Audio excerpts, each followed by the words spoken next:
Why choose a Sleep Number smart bed? Can I make my side softer? Can I make my side firmer? Can we sleep cooler? Sleep Number does that. Cools up to 8 times faster and lets you choose your ideal comfort on either side. Your Sleep Number setting. And now save 50% on the new Sleep Number limited edition smart bed. Limited time.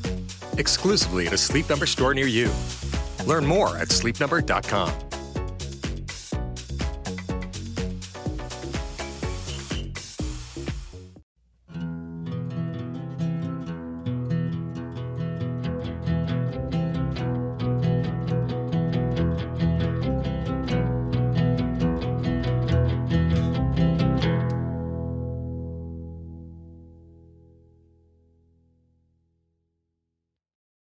Hi, everyone. Welcome back to National Park After Dark. We have our trail tales this week, and we have picked quite a few cool ones. They just keep coming. I don't know what's been going on, but we get so many each and every day now, which is awesome because it means you guys are having cool experiences on the trails and wanting to share those experiences with us. So we then get to share them with you.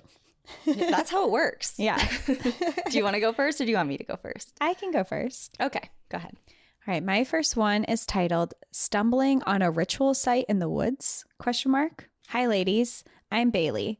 I live in Eugene, Oregon, and am a lover of the podcast and all things outdoors. I love that because Eugene is the last place that Ian and I went to on like a long weekend. We went to celebrate his like birthday there a little late, so we were there like maybe like 2 or 3 weeks before he passed, and we had the best time. We were scouting places to like live again, like to move to. I remember that. Yeah, we went to Eugene. I don't think I've ever been to Eugene. It's kind of like maybe Bailey will tell us, but from my experience, it's like a college town vibe, and it's really cool. And outdoorsy, I'm assuming. Outdoorsy, yeah. We're like, should we move here? Is this the spot? Yeah. Okay, go on. I want to tell you about something strange that happened in the woods on a hike not far from where I live. My girlfriend and I were trying to do a longer version of our favorite hike, but ended up on the wrong trail. We realized this, but continued anyways, as it was too late to retrace our steps and the sun was setting soon.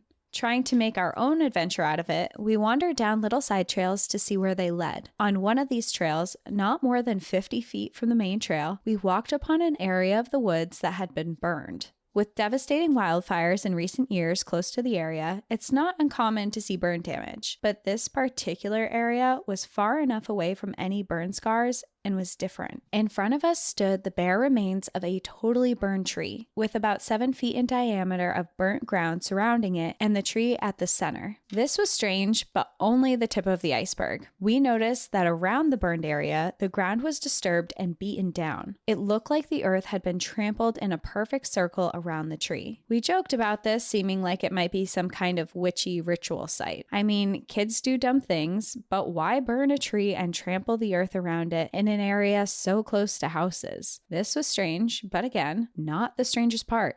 We wandered around the scene intrigued when I noticed something carved into a nearby tree, initials or something. Below it were several large, flat rocks, obviously organized by human hands and covering something. Maybe I listened to too many morbid podcasts, but I had to find out what this was. Slowly, we removed the rocks to find fabric and a pillowcase with something in it. We grabbed sticks because safety and fumbled with the fabric, trying to open it to see inside. It was like looking at a car crash. I so badly wanted to find out what it was, but I also didn't. I justified my actions by reasoning that it was my duty to make sure it wasn't human remains. Well, thankfully, it wasn't human, but it was a dead rabbit. Disturbed, we quickly put everything back and got the hell out of there. What the fuck was that? No, really, what the fuck was that? My girlfriend thinks we disturbed some kid's makeshift grave for their beloved rabbit, but why the fuck was there a giant fire near it? And why was the ground disturbed around it? I've tried to scour the internet for what this could have been,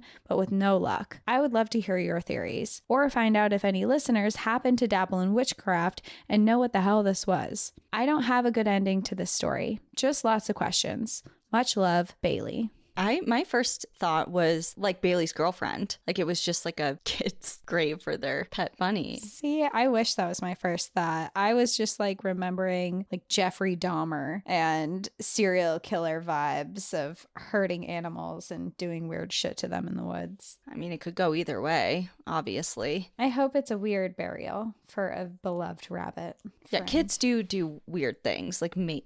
Am I being optimistic? A controlled burn of a giant tree in the middle of the woods where fires take out houses and thousands of acres of land. That's a little odd to me. I don't know. By a child, that's odd to me. Well, I would be interested if there was like anything else that popped up. Like usually I feel like if it's something like that, like ritualistic or along your line of thinking, there's more. It's not just an isolated incident. Like there's usually more of them. So I don't know. Maybe someone was just like trying to say farewell, like a Viking farewell to their bunny. I hope so.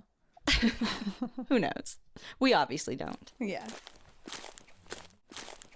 My story is titled Stranger in the Dunes. Hi. First of all, I love the show. My wife told me I should tell this story before I listened to your Diana of the Dunes episode, so here it goes. It all started in the winter of 2019 when I, single, a year out of college and looking for adventure, decided I wanted to spend the summer of 2020 fighting wildfires in Oregon. I had it all planned out, and I was going to ride my motorcycle from Maryland to Oregon, stopping at every national park on the way. Is this Al? It's like, did Al write this and put in his own...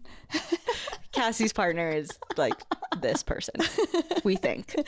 Yeah, this sounds exactly like him, minus the Maryland part, but the rest is like, I'm suspicious.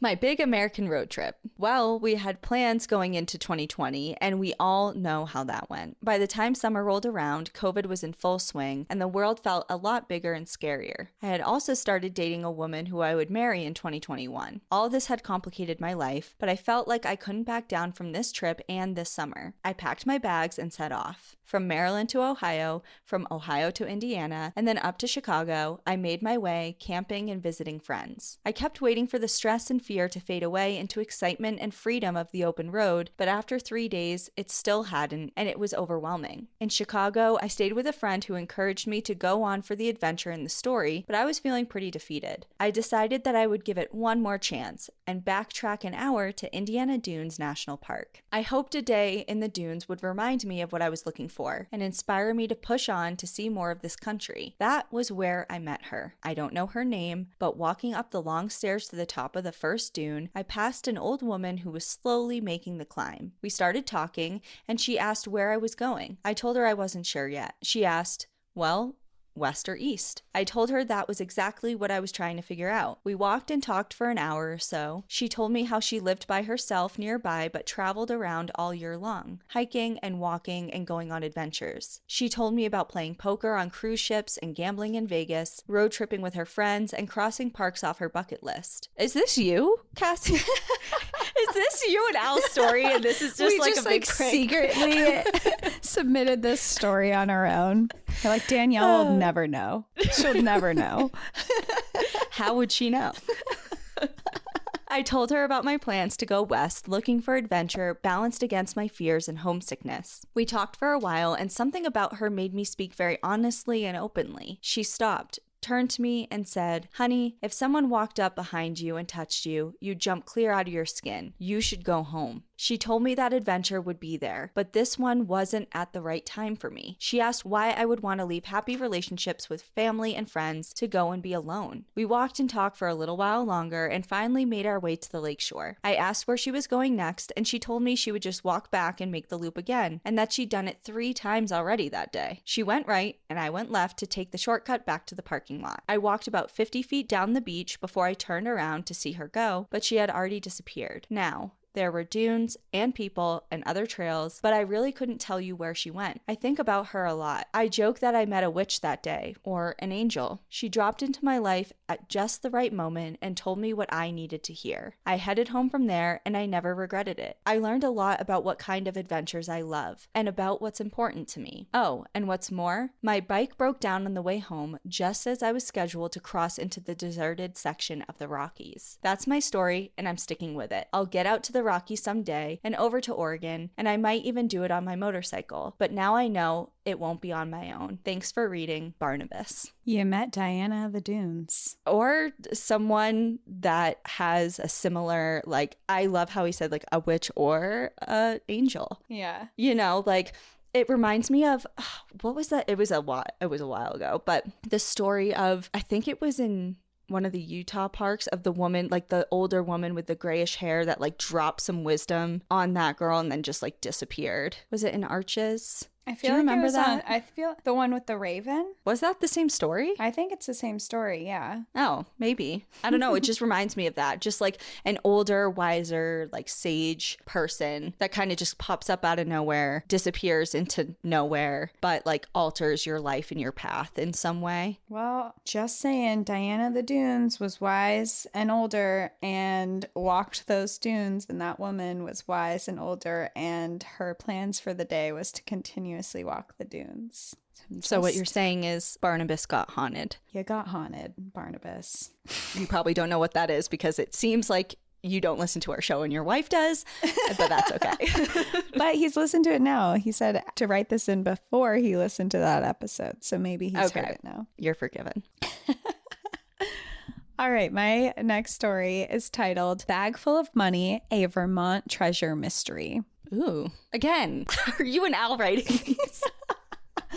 I just sat down and like submitted a bunch of trail A tales. bunch of stories. Okay, sorry, I'll shut up. Hello, my queens. This must be Al. Again. Let me tell you about the truly most puzzling mystery that ever graced my timeline here on Earth. I would love to hear your theories about it. It was a particular cold and gray day in northern Vermont where I reside, and I was having a particularly sad day at work. Frustrated and feeling hopeless about my financial situation. Cue Money, Money, Money by ABBA. Is that a song? I love ABBA. Yeah. I'm so out of the loop of what you kids are listening to these days. Okay, Cassie, ABBA is a band from like the 70s. I'm just too young for you kids.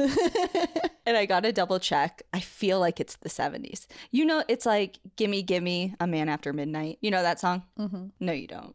But that's probably like the most famous song that I think you would hear. Yeah, the 70s. Yeah, I was right. Right. Anyway, I did what any chronic self-sabotager would do and pieced out of work early. Instead of going home right away, I continued on towards Lake Willoughby, which is where I go when I need to feel things. I love Lake Willoughby. Willoughby is a stunning lake that got there by a glacier cutting a mountain in half and then melting in between the two peaks that it created, and it's truly a wonder. The lake itself is very mysterious, and there's a lot of folklore surrounding it. My favorite story is that in the 19th century, a horse and carriage fell into the lake only to resurface in another lake miles away. This is real, and you can find the story online. Anywho, in the summer, it is a bustling metropolis, but in the dead of winter, there's scarcely a person to be seen in these parts. I'm driving along the winding road that runs along the edge of the lake, and I quickly realize that it's way too windy and nasty out to actually get out of the car and walk around. So I pulled over on a pull-off that has a pretty waterfall and hopped out of the car to find a good pee spot. That's when I spotted a trash bag covered in dirt laying in the middle of the pull-off. I sighed to myself and said, ew, but decided to do the right thing and bring it home to discard it, praying it wasn't something, unfortunately, like a human limb.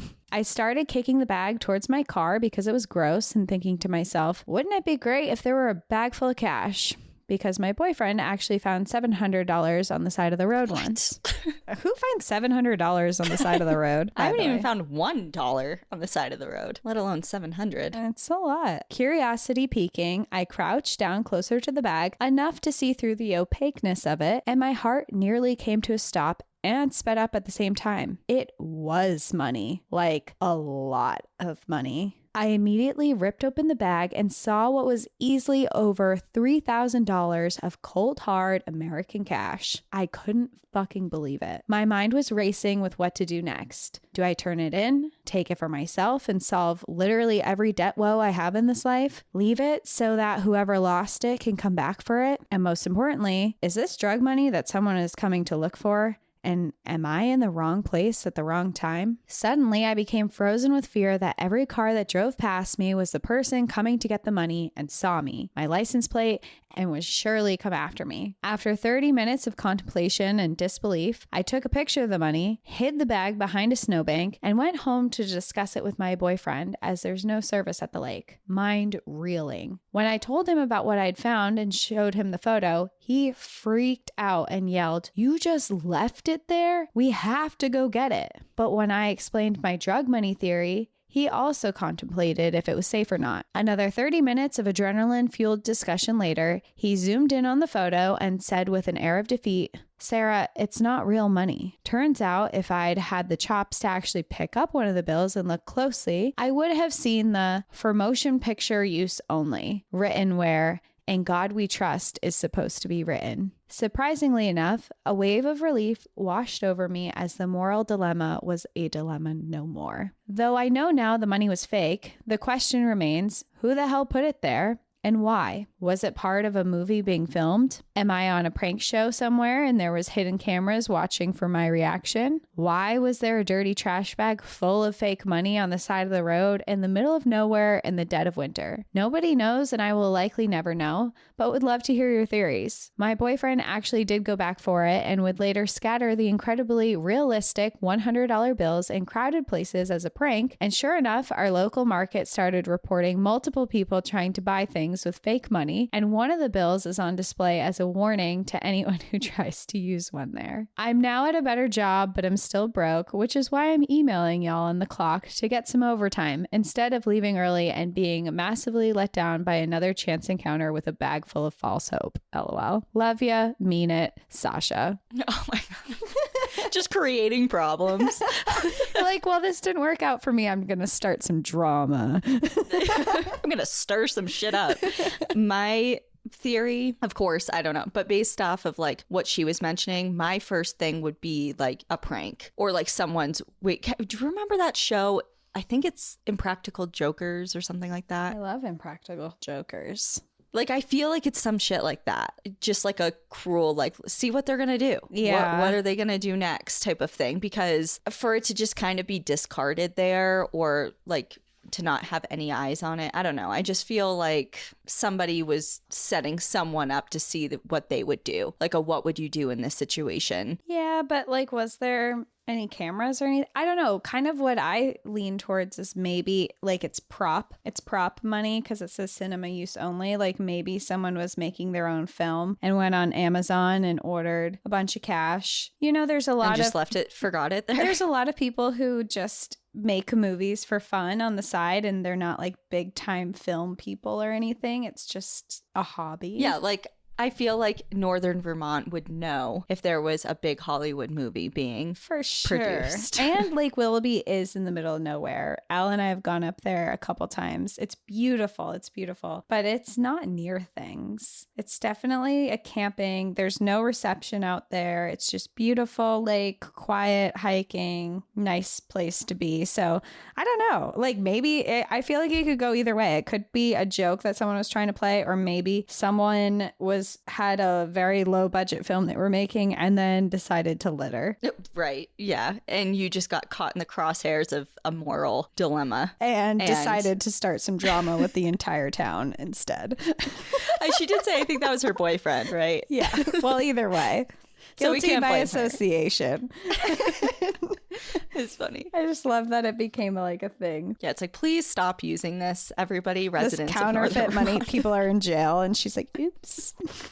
Whoopsie.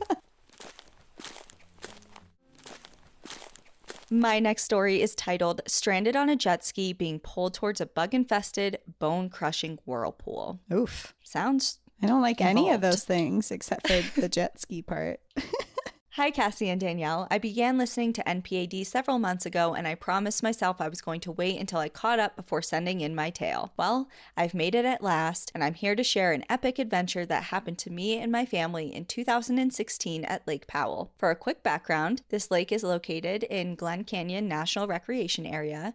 It's mostly in southern Utah and a bit in northern Arizona. 4 rivers, including the mighty Colorado, all flow into this 185-mile-long reservoir, and it has gorgeous red canyons towering over 100 feet high in many areas. I've wanted to share this story since I listened to your Liquid Avalanche episode, as it reminded me of my closest encounter with death. But unlike the man in that tale who wasn't a bit afraid of death, I was utterly terrified. It was not my first time at Lake Powell. My dad loved packing up his station wagon and taking my family there nearly every summer since I was 10. This time, I was 18. When my family went on vacation, tranquility was not in our vocabulary. We would show up to the lake, having driven 10 hours from Denver, and take our kayaks, canoe, cooler, tent, and our dog, and set out for a long weekend. Camping at Lake Powell is not simple. Due to the sheer cliffs for miles on end, there's no shore to just stop at and rest. So our goal was to kayak to the very end of one of the many offshoots of this giant lake and find a small beach among the rock crevasses. We would paddle for hours on end in the baking sun with nowhere to stop for long stretches, only sheer cliffs to one side and open water on the other. I saw people in speedboats blasting music, families in houseboats tanning, and kids riding behind their parents' jet skis and tubes. One was even in the shape of a giant banana. They were all having the time of their lives, not noticing for a second that their motorized boats were causing such big waves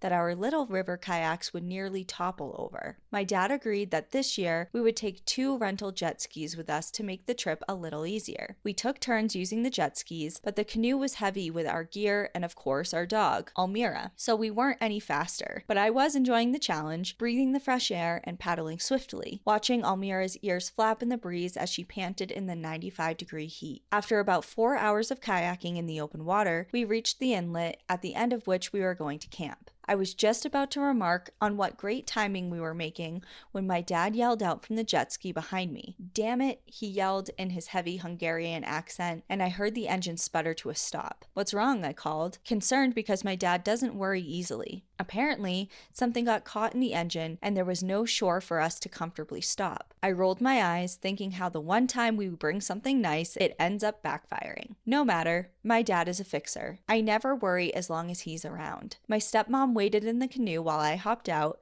and by treading water, I helped stabilize the jet ski which my dad flipped upside down. Almira also joined me in the cool water for a swim, her claws scratching at me as she licked my face. What felt like a half an hour later, my dad exclaimed, "Aha!" He pulled out a tiny little twig, showing me the culprit of the whole ordeal. I couldn't help but laugh. It had to be a joke. But it wasn't, because a couple hours later, we were significantly deeper into the canyon and the same thing happened again, and then again. By now, my arms were aching and my legs were craving solid ground. The third time the motor stalled, a family in an acred houseboat kindly asked if we needed help. My dad grinned, thanking them and saying he's got it. I couldn't help but look longingly at the kids running atop the top of the deck of the houseboat, carefree. Meanwhile, my stepbrother sprinted ahead with the other jet ski to scout. He came back with a huge smile on his face. "Land ahoy!" he shouted. The sun was becoming low in the sky, and I couldn't have been happier to hear the good news. I was profusely sweating by the time I made it to this thin strip of shore, partly from the heat, partly from the paddling so hard with excitement at finally making it. And as if on cue, I felt droplets starting to fall from the sky. I was surprised because I didn't see a single cloud, although my view of the sky was limited due to the dramatic canyon. I took in the view of our campsite, sandy beach with spiky brush, small plants hanging from the cliff sides, and now the rain casting a magical rainbow right into the deep canyon. Almira was happily zooming around, sniffing every bush, splashing droplets of rainwater as she wagged her tail. The rain started to trickle down the canyon walls like little streams cascading all around us. It was truly breathtaking, and I finally felt cool. I was in this bliss for only a moment before the rain started to come down hard. We decided it was no use to put the tent up until the rain died down. The sun slowly descended behind the walls, and it was becoming darker, but the rain didn't stop. It just got worse and worse. There was nowhere to go. The once mesmerizing trickle streams had turned into roaring waterfalls, and the tranquil water on which I paddled just minutes ago was now a raging river, filled with not just small twigs, but entire branches, cacti, trash, and all other kinds of debris. Suddenly, the shore was becoming smaller. We kept moving to higher ground. One of the jet skis got loose, and within seconds, my dad and I hopped on the other jet ski to go after it. Not daring to turn on the engine due to the ever-growing debris, we took to a paddle. My dad yelled back to my brothers and my stepmom to make sure that they got to the highest point possible and to keep the dog close by. It dawned on me that this was a flash flood and that we were in the middle of a narrow canyon in the middle of a desert. A canyon that was filling up with not just water, but with branches, logs, even entire tree trunks that had been swept up by the storm from who knows how many miles away. At this point, my dad and I couldn't even see the top of the water. It was just a layer of floating branches, dried vegetation, and even bugs. It was like I was in the middle of a giant stew and I felt extremely small. I might as well have been one of those beetles trying to scurry to the top of a log and stay afloat. We were about 15 feet from the second jet ski, but there was no way to paddle to it through the thick debris, and all the while we were being swept further and further away from the rest of my family. Suddenly, I noticed the first jet ski seemed to be coming back towards us. What a miracle, I thought. But a split second later, I realized the only reason the water was powerful enough to go against the current was because it was a massive whirlpool. Oh my God. This is terrifying. This is so scary. I saw right into the middle of it, where branches were being sucked down and into the abyss. The sharp crackling sounds echoed through the canyon as the wood splintered. I tried not to panic as I felt our jet ski being pulled closer and closer to the whirlpool. But with my dad by my side, I knew he'd have a plan. He told me to grab a branch and use it to push against the debris, away from the gurgling whirlpool and closer to the canyon wall. I was forcefully pushing while trying to get balance on the jet ski, terrified of falling in. All the while, my dad was explaining what to do in the event of being pulled down by the whirlpool. Back in Hungary, I swam among the whirlpools in Danube whenever I had triathlon training, he said. All you have to do is hold your breath and remain calm. The whirlpool will take you down and eventually spit you back out. Just whatever you do, don't panic. Under most circumstances, I'm a strong swimmer, without any fear of water. But a deep canyon in the middle of a desert during a flash flood, while stranded on a jet ski, being pulled towards a bug-infested, bone-crushing whirlpool is not one of those circumstances. As we kept pushing, making painstaking progress towards the wall, I saw the other jet ski go all the way around the edge of the giant whirlpool and start coming back towards us. Thinking back, I wish I would have just forgotten about the jet ski and spent all our efforts getting to a safer place. But in the moment, the jet ski mission was priority number one. Maybe it was the adrenaline that somehow allowed me to reach out and grab onto the jet ski just in time. My dad was holding me with one hand and pushing us away from the whirlpool with the other. I was reaching as far as my arms stretched, trying to pull the second jet ski close enough for me to step onto it. It was in this precarious position that I felt a branch scrape my side and get stuck in my shirt. So my legs were still in the first jet ski, my hands were gripping the second, and now my torso was being pulled in a third direction by a floating tree. I let out a scream as I lost my balance and fell headfirst into the debris-covered water. I was being scratched left and right by the branches, I gasped for air, and I felt myself being dragged under. As if from far away, I heard my dad yell to take off my shirt. I thought of the massive whirlpool sucking me down and the logs crushing me, but the thoughts of the bugs scurrying around my face is what got my survival instincts to kick in. I tore off my shirt, pushed myself against the branches. The debris was far too thick to call it swimming, and I finally latched onto the edge of the jet ski. I pulled myself up, shaking off the feeling of creepy crawlies before realizing I was now in the second jet ski, separated from my dad. Thinking fast, he threw me a rope. I quickly tied it, and without saying a word, we pushed, pulled, and paddled away from the whirlpool. When we finally felt safe enough to let the current take us, we looked at each other. My dad let out a nervous laugh. I could tell that he did not like how out of control that situation had become. I finally took a moment to get my bearings, realizing it was not raining anymore. I was relieved, thinking about my family and dog at the back of the canyon. We had come a far way down, and all of it happened so fast. The family on the houseboat that I saw what felt like ages ago was now waving and yelling, asking if we were okay. My dad said we were fine, but that he was worried about my family. If it began to rain again, we would have no way of helping them from here. The houseboat family, who turned out to be a very large, very kind Mormon family, helped us anchor the jet skis and offered us food, a blanket, and even a bed. Despite the comfort, I was nervous. I felt my heart in my throat as I looked at my dad and the Mormons devising a plan. It wasn't completely dark yet, so my dad and a couple of men quickly began to paddle in kayaks upstream, close to the edge of the canyon, where the current and debris were less severe. Meanwhile, some someone was trying to use the emergency radio to get a hold of the Park Service, and a group of kids were using their fancy drone to fly it into the canyon and try to get a visual of my family. Unfortunately, the men were not having much luck against the current. Absolutely no one was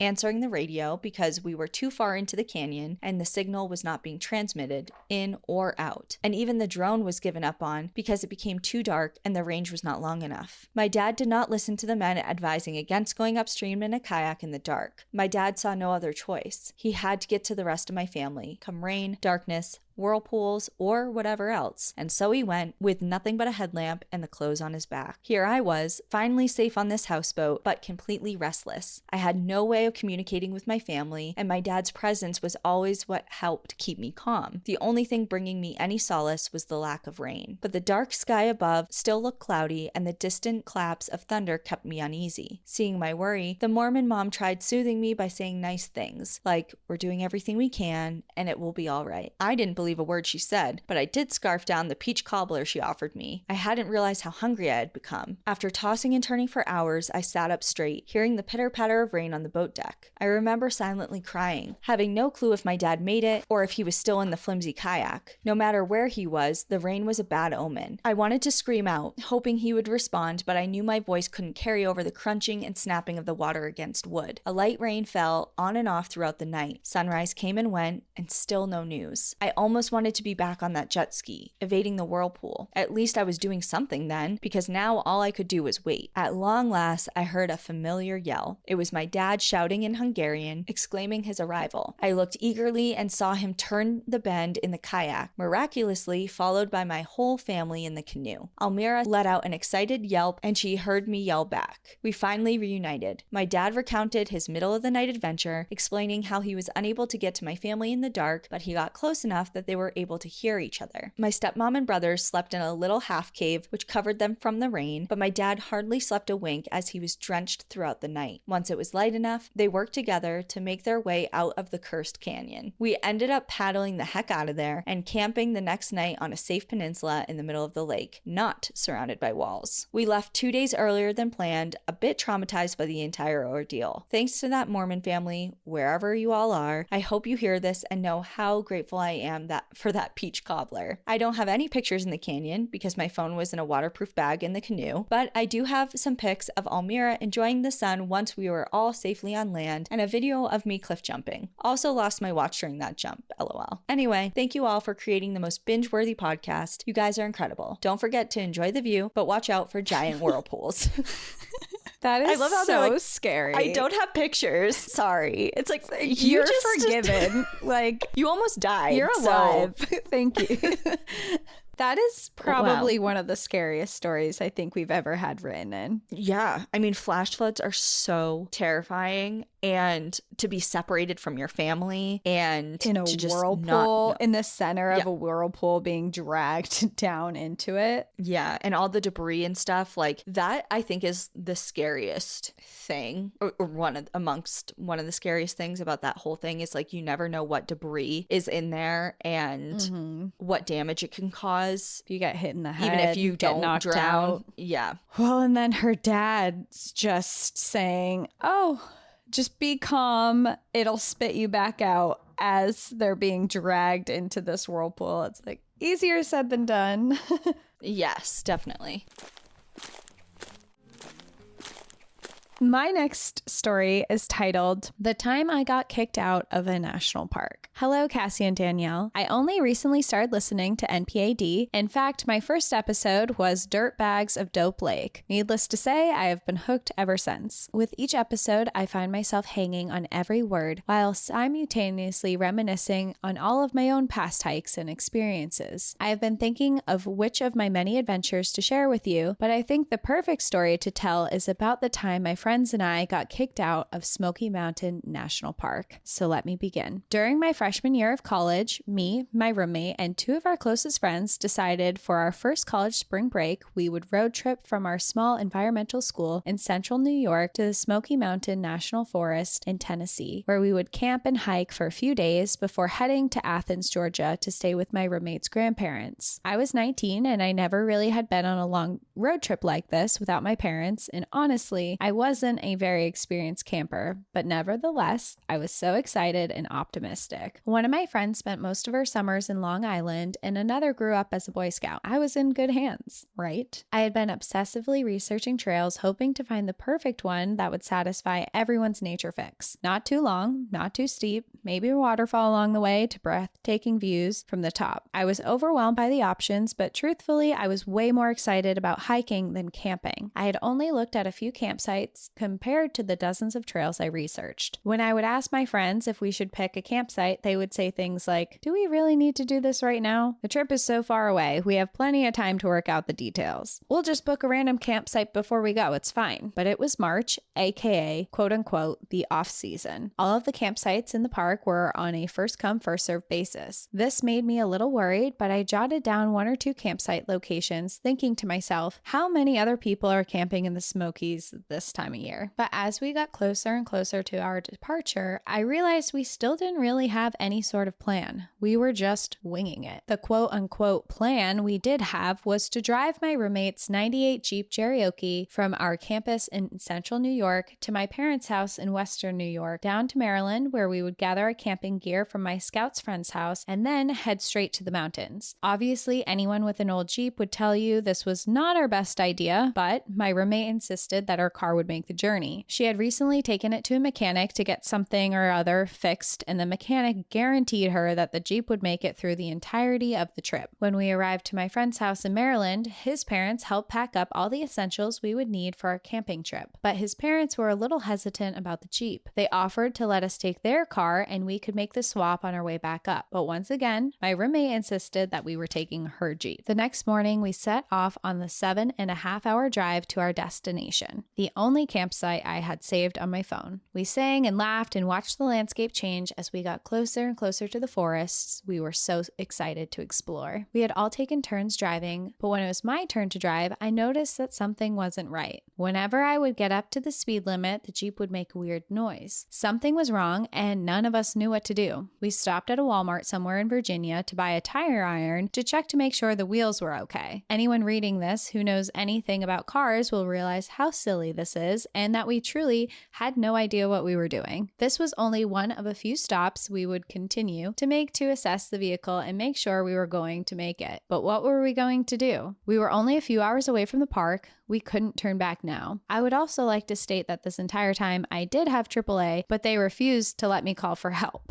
Like, it's fine. It's fine. We were almost there, only 25 minutes from the campsite we had told the GPS to take us to, when the Jeep started smoking. We pulled over in a USPS parking lot while my roommate called her dad in panic. There was nothing that he could do, hundreds of miles away in New York. Why hadn't we just taken a different car? Why wouldn't my friends let me call AAA? After a minor meltdown, my roommate stopped crying and we got back in the car. Since we made so many unplanned stops, we didn't get to the park until about 5:30. We were running out of daylight and we needed to set up camp for the night, but when we finally arrived to the campsite, it was full. We didn't really have a plan B. This was the only campsite I had written down from my quote-unquote research. No one else had any idea where to go, so we got back in the Jeep and kept driving. Eventually, we found another campsite. No vacancy. Now we were really running out of daylight, and all of our food needed to be cooked over a fire. We kept driving and eventually found another campsite that once again said no vacancy, but we were desperate. As we circled the parking lot in the dark, we noticed a whole row of campsites that appeared to be available. They were just on the other side of a row of traffic cones. Doesn't that usually mean, like, do not? Like, not open? Like, you cannot go here. It's like, oh, you just pick up the traffic cone and move it, and then you may You just, like, proceed. step over the cones or remove them and then put them back behind you. No one will know. We moved one of the cones and drove down the path and finally claimed a home for the night. While 2 of us set up our tent and sleeping bags, me and my friends went to fill our water bottles. Did I mention we didn't have any water either? When we returned, the tent was set up and it was time to settle in. We were just about to start our campfire when we saw headlights coming our way. It was a park ranger coming to inform us that we cannot stay here. The area we decided to camp in was going to be under construction first thing in the morning, and if we didn't leave the campground in 30 minutes, we would be fined. We had gotten ourselves kicked out of Smoky Mountain National Park. But this isn't where the trail tale ends. We got back in the Jeep and kept driving. The roads were dark and desolate, and we were getting scared and very hungry. We drove in silence until we were out of the national park. Maybe we could find a motel, although that didn't seem promising either. Finally, after what felt like the longest day of my life, we found a KOA. The office was closed, but we found an open spot anyways and unloaded our tent. By the time we got our camp set up, it was pretty late, tensions were high, and we were starving. We ended the night eating vegan sausages and undercooked potatoes and crawled into our tent, not entirely sure where we would be waking up. The next morning, we woke up in a very expensive campsite. When I walked to the visitor center to pay for our previous and following night, I was a little caught off guard to find out that it would be over $150. A little much for some college kids on a budget spring break. But there was still a problem. We needed to take the car to the mechanic, otherwise we were going to be stuck there. I stayed back with my scout friend while my roommate and other friend left to find the mechanic. All of our phones were dead, and at the time we didn't know that this campsite had electricity, so we told our friends to take our cell phones and chargers to see if they could charge them at the mechanic shop. It made me really nervous for my friends to drive aimlessly through the mountains without any way to contact them. I told them to be careful, and if they got a weird vibe from anyone, to come back. One of them scoffed at me, saying, "People are really friendly in the South. That's ridiculous." Maybe I was just being paranoid. Before they left, I grabbed the cooler and my hiking boots out of the car. At least we could have lunch ready for them when they got back, and we could finally do what we came here to do: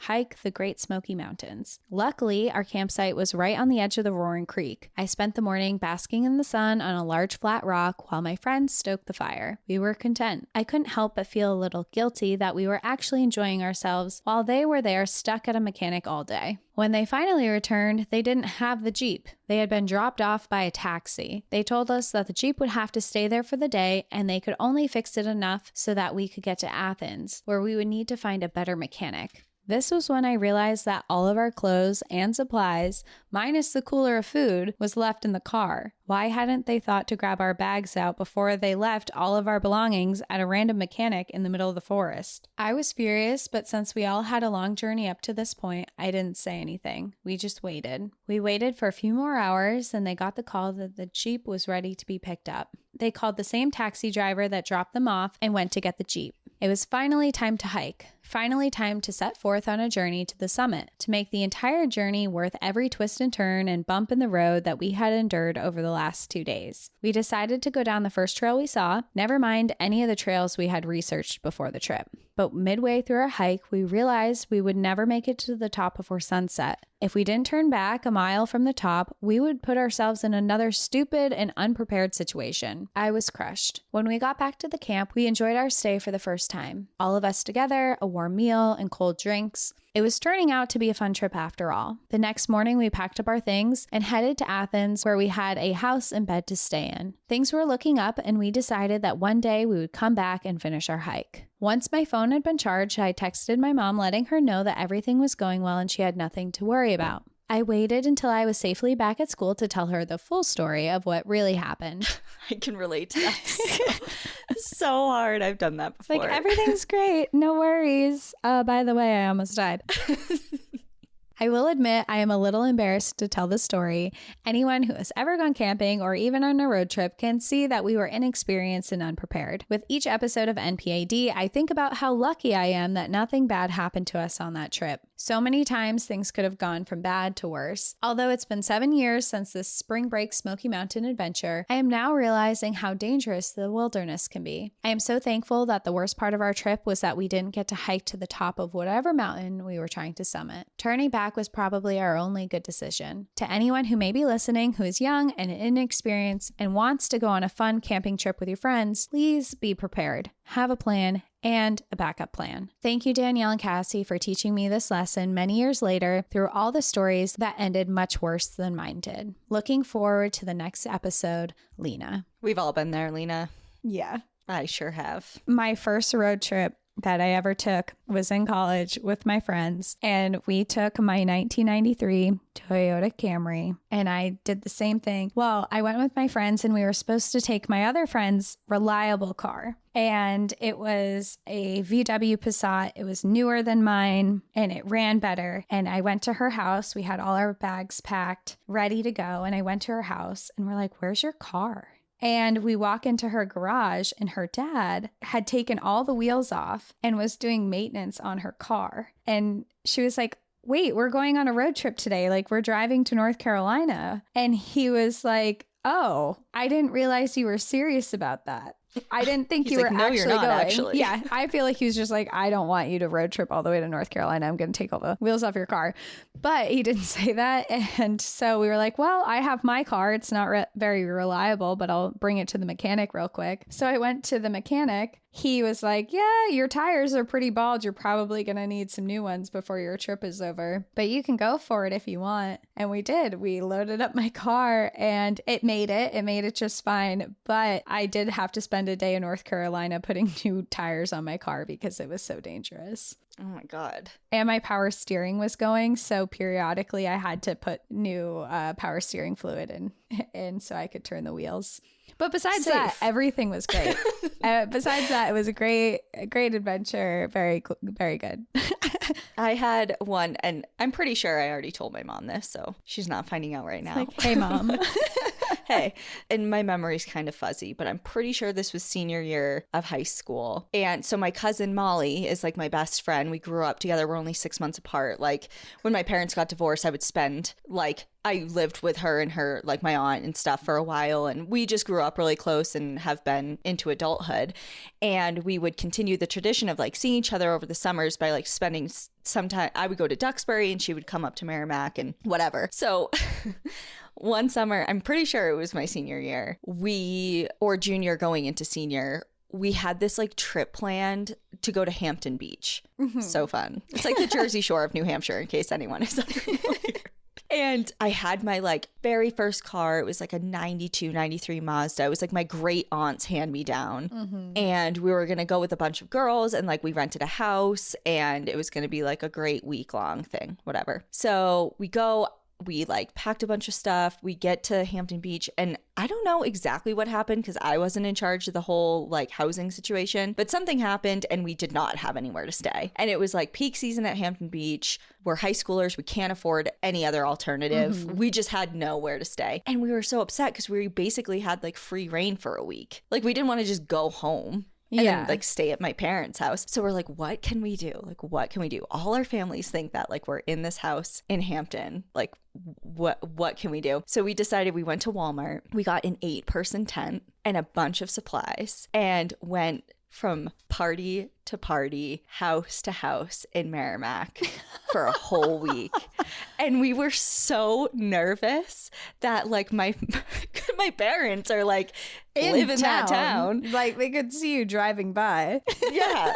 And like, I remember them being like, "How is it?" I'm like, "It's so fun." Like, you know, and then to see just me like laying on the beach gas today. Like, by beach, I so, mean like, drunk in someone's backyard in a tent. And so I remember like Molly would always be on the scan, like on the lookout for like my family's cars or like whatever. What would you even do in that situation? Just like duck while you're driving? Duck.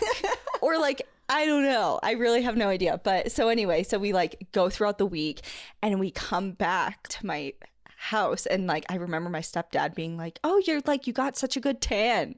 And we're like, yeah totally. It was so fun.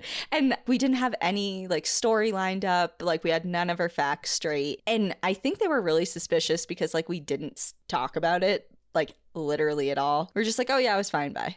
Yeah. And I'm pretty sure Molly told her mom because I think she just eventually like came out with it. Yeah. And I'm sure my aunt told my mom, but like I never admitted to it, like literally until like I was like in like well into college. Like I was so nervous to tell. Like, by the way, I did this thing.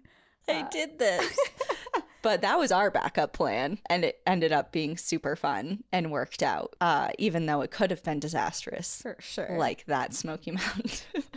I feel like everyone has a story that's like kind of similar to this one in some way, shape, or form. Yeah. When all said and done, like I really did make such a bigger deal out of that. We could have just gone back to my house. It's not like we would have been on lockdown. It's not like they would have been like, oh, well, Like you're you not could going have to still Hampton, so gone you're to staying these home. parties and Yeah. slept in your bed. Yeah. It was just like so bizarre. Teenage brains. Okay, my last story. I don't exactly know how to pronounce the title. Scared shitless in Monongahela National Forest. Hi, Danielle and Cassie. I've been listening to your podcast for 2 years, ever since I finally got with the times and got a Spotify account. Nice. I worked in a laboratory for a long time, and your podcast helped me drown out the white noise of the incubators and pass the time of the repetitive experiments, so thank you. Thank you for the great content and banter of the show. You all certainly make me smile, and one day I hope to join one of your trips. Your stories have helped me add things to my list, and it is getting just as long as yours. It would be an honor if you read my story on Trail Tales. You can totally use my name. I hope this keeps you on the edge of your seat. Enjoy. 1 year during summer vacation in college, my boyfriend and I planned a backpacking trip to Monongahela National Forest in West Virginia. He has always been into the outdoors and backpacking, and I had a recent developing interest in national parks, so I was gung-ho to get out and explore our national forest nearby. I would consider myself an outdoorsy light, like a storyteller described in a previous Trail Tales story. Although I found it all interesting, I was green to it all. I grew up in the suburbs of Annapolis, Maryland, and had only been camping at well-populated loop campgrounds in my early childhood. My partner was very understanding and planned a trip that we would both enjoy and offer me a taste of wild nature. Long story short, we had a wonderful time exploring West Virginia. We went on hikes, horseback rides, and scenic drives. On the third night, we found a pull-in car camping site in Cannon Valley. The campgrounds are single pull-off spots from a sparsely traveled ridge road. Although there were multiple campsites along this road, they were miles apart. The space we chose had a large, heavily used fire pit surrounded by tall, mature pine trees. That evening, we worked to get our campsite in order while it was still light outside. We unpacked the car of camping essentials, set up the tent, and decided to give it a go at resurrecting the overused fire pit. It was filled with ash and wouldn't be usable unless we gave it some major TLC. As we were trying to dig out the fire pit, we found a motion sensing light in the ring, an odd find. It still worked, so my partner placed it on the ground just outside of our tent just for giggles. After some fruitless digging, we decided to forego a fire that night as the fire pit was in need of repair that we did not have time for that night. For dinner that night was an MRE, which I learned I did not like. But don't worry, I did like the M&Ms from the MRE. I don't think you're supposed to like MREs. They're just supposed to keep you alive. Right. As the sun went down, the city gal in me became a bit more uneasy, especially in the stillness of the alpine forest. Every other site we were at on previous nights had people or a nice stream for background noise. As the night settled in and we had no fire, we were trying to fill the time before bedtime. To me, it was so silent. The ridgeline campsite had no wind that night and no streams for nearby white noise. It was just eerily quiet. My partner could sense my anxiety and decided we should watch a movie on his laptop to get my mind off my nerves. It was my first time so isolated, and the silence of the alpine forest had my ears on high alert. Every little sound made me sweat. About halfway through the movie, the night had completely come. We were laying in our sleeping bags when the motion-sensing light that we had found in the fire pit and jokingly placed at the door of our tent flickered on. Then it flicked off. Like I said, we were completely alone. No other campers nearby. No noises came from outside. This super freaked me out. My eyes wide, I looked at him in fear, in a fearful silence for a few seconds. What was that? I managed to softly squeak out. My partner,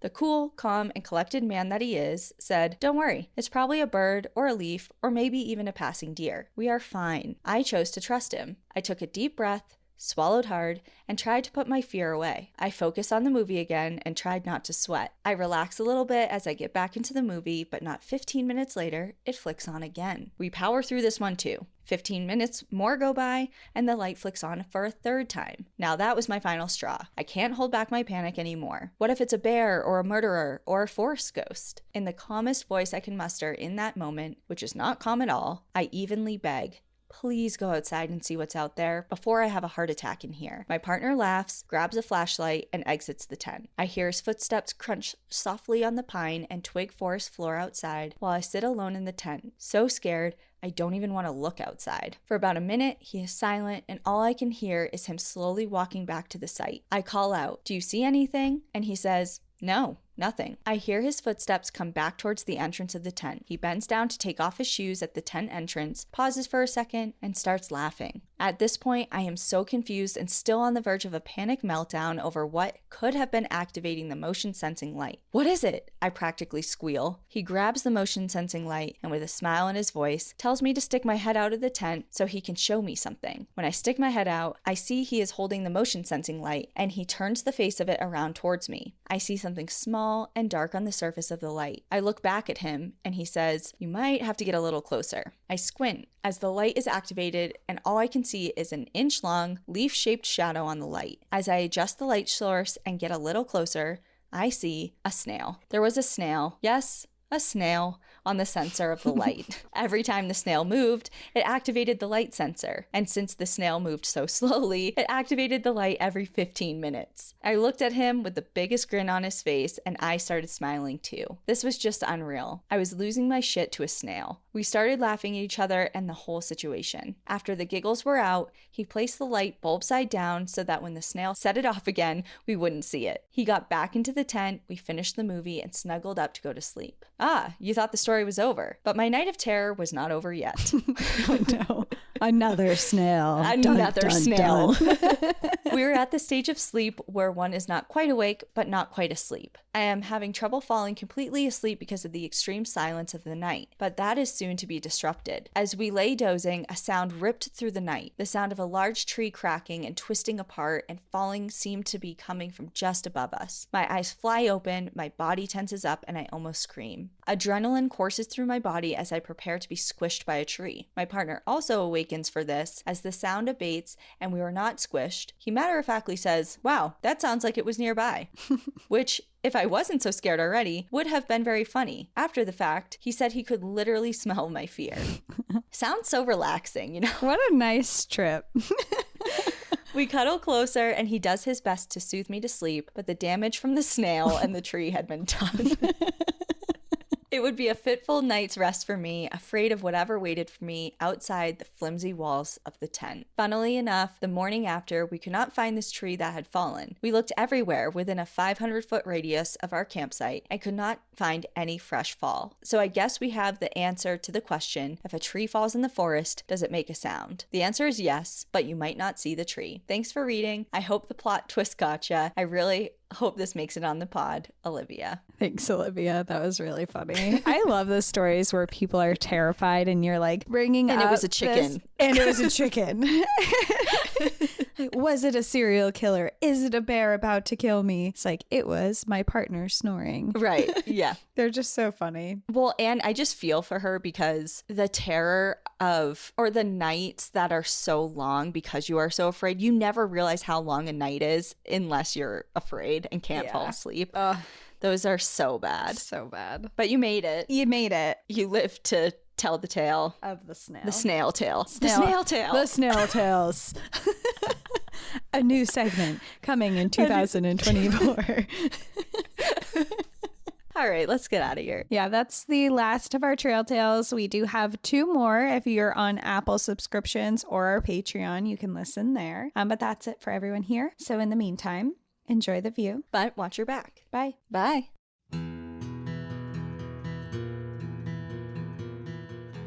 Thank you so much for joining us again this week. If you have a trail tale or story suggestion, send us an email at stories@npadpodcast.com. Follow us on Instagram and Facebook at National Park After Dark and on Twitter at NPAD Podcast. Join our Outsiders Only community on Patreon or Apple subscriptions to listen ad-free, unlock monthly bonus episodes, and exclusive content. And remember, when you support our sponsors, you are supporting our show. For our exclusive discount codes and source information from today's episode, check out the show notes. For more information on our show, our book recommendations, merch updates, and more, visit our website at npadpodcast.com. And please rate, review, and subscribe from wherever you listen to podcasts.